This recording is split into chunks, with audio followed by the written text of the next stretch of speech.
after the speaker. Are all my judges ready? Alright. 0 seconds on the clock, counting up. Now we begin. Now, as you may know, God created the earth in 6 days. And you probably think he spent equal amounts of time creating each country, each state, inch by inch. Well, I personally think he spent a little bit more time creating Oregon.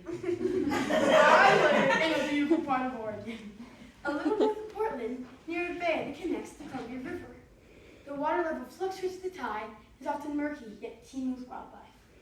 It's flat and grassy, with the occasional tree, and it's my absolute favorite place to be. I spend as much time as I can out at the bay, whether it be hunting, fishing, doing survival challenges with my friends, and watching wildlife, and getting away from my siblings. So one of the many, many blessings of living right next to the bay is I get to duck hunt.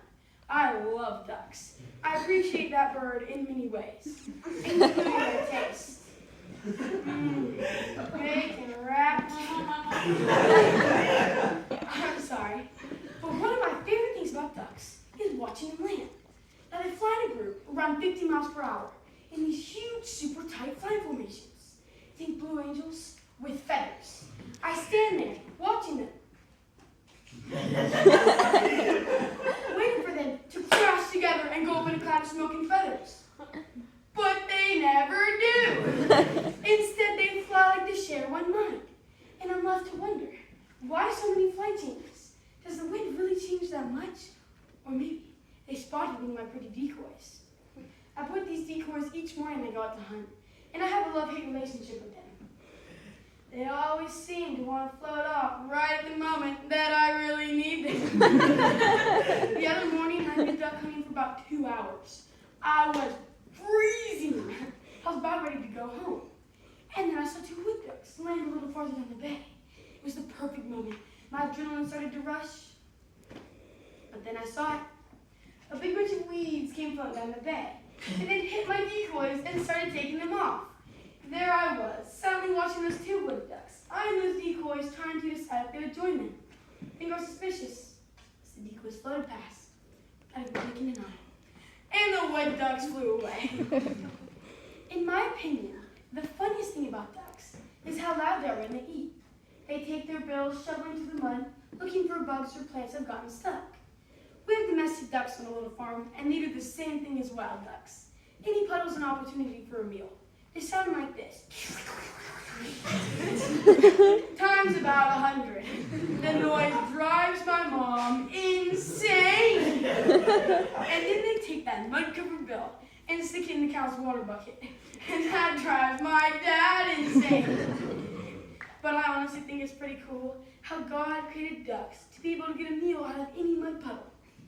Speaking of eating, one time me and my friend Owen were doing a survival challenge. That's where you go out with only a knife, catch food, and boil water and drink. So I caught a smallmouth bass, gutted it, and of course opened up his stomach to see what he'd been eating. Inside I found a half-digested perch. Can you guess what came next?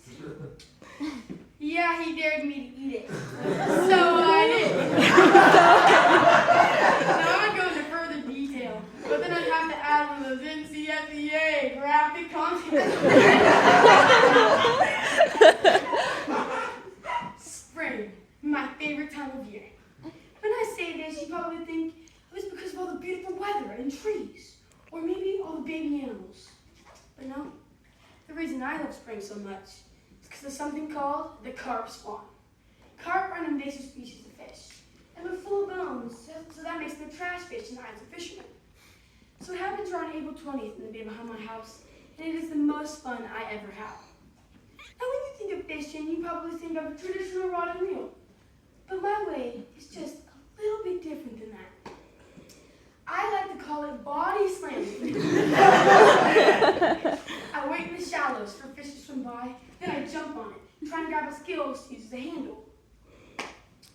Well, as you probably can imagine, this can go wrong in many ways.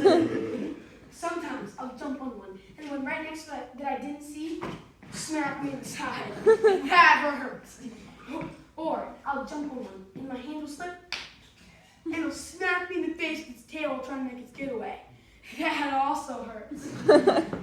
What happens the most often is I'll jump on it, I'll grab its gills, and I'll bear hug it, trying to walk through the shallow water and the mud to get to the bank. And fall flat on my face.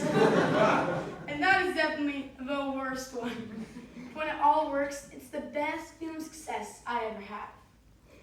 Now, if I persuaded you to go body slam some carp, I have to warn you of one downfall.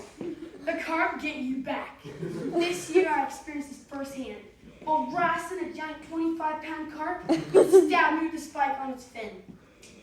Well, after 2 weeks of infection and feeling horrible, 5 trips to the doctor, and 3 different antibiotics, I'm glad to say that I am fully recovered.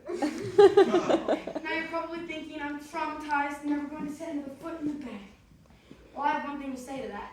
You should see the other guy. Now back to ducks. Have you ever wondered how ducks are waterproof as they float up there in the water? Well, God gives them something called a pring gland. A pring gland is located at the base of the tail, and it contains an oil-like substance. When the duck is preening, it takes its bill and rubs it on the pring gland, getting the oil on its bill, then rubs that all over its feathers, thus making them waterproof. I recently had the opportunity to compete in a local science fair, and I had the idea to make a chicken feather more waterproof than a duck feather, using various oils. At the beginning, I was so excited to take that duck feather down. Me versus God's creation? Yeah, I totally failed. But I learned a good lesson. I think it was the duck's feather structure that won the day. God created duck's feathers to have special little barbules on each feather strand. When the duck is preening, it zips up the barbules, weaving them together and straightening them out. And when it is done, it creates like a feather-like raincoat. But one time at the bay, I really wished I was waterproof. It was a beautiful winter day. A nice break from all the rain and snow I'd been having. So I had been kayaking and I was docking my kayak. And I had one foot on the dock and one foot on the kayak. And they both went in separate directions.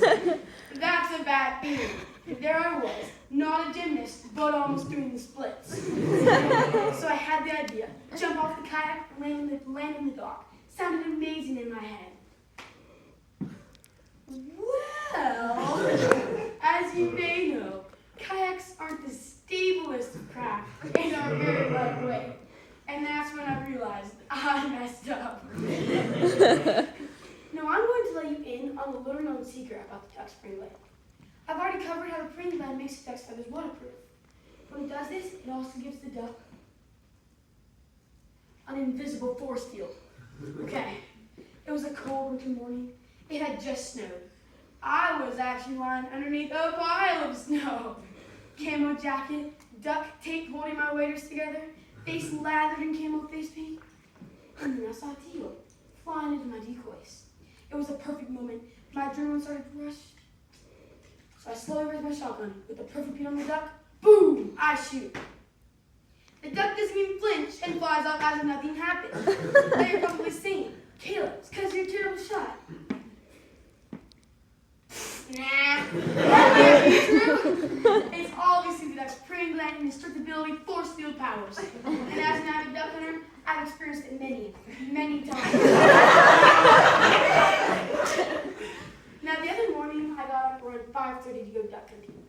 And I saw the most beautiful sunrise I think I've ever seen. It was different because the sky was pink for about an hour before the sun even came up. While waiting for shooting night, which is a half an hour before the sun rises, I saw a beaver swing to my decoys, ducks flying overhead, hoping they'd stop me for a visit, swans floated on the bed, and a few geese. And then I saw the teal in the middle of my decoys. But ask the beasts, and they will teach you. The birds of the heavens, and they will tell you. For the bushes of the earth, and they will teach you. And the fish of the sea will declare to you. But who among all these does not know that the hand of the Lord has done this? In his hand is life of every living thing, and the breath of all mankind. Job chapter 12, verses 7 through 10. God's hand is in this place. The Bible tells us that even the animals know that. So whether I'm hunting, fishing, surviving, kayaking, swimming, or just getting away from my siblings and watching the wildlife, I still marvel at God's creation in this beautiful place.